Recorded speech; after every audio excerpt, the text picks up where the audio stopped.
ரோட்டுக்கு வருது.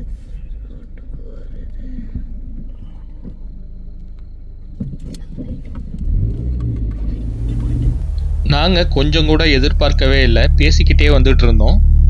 திடீர்னு பார்த்தா ஒரு கரடி ரோட்டுக்கு பக்கத்துலேயே நின்றுட்டு இருக்கு. அதாவது நடந்து போயிட்டு இருந்தது. எனக்கு ஆக்சுவலாக தெரியல, என் ஒய்ஃப் தான் பார்த்துட்டு சொன்னாங்க கரடி கரடின்ட்டு. பார்த்தா நல்லா முரட்டு கரடி ஒன்று அப்படியே ரோட் கிராசிங் ஆச்சு. உண்மையிலே செம சைட்டிங்கு. இன்றைக்கி கரடியே வந்து ஒரு 4 இடத்துல நாங்கள் பார்த்துருக்கோம். இது எல்லாத்துக்கும் மேலே மணிமகுடம் வச்ச மாதிரி நம்மளுடைய ட்ரீம் சைட்டான லெப்பர்டை பார்க்கணுங்கிறதுக்காக தான் மெயினாக ஹாசனூர் வந்ததே.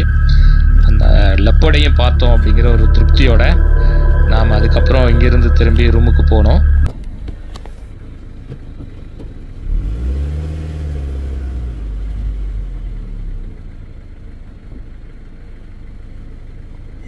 லைட்டாக ரவுண்டாடி ஃபுல்லாடி ஷார்ப்பாடி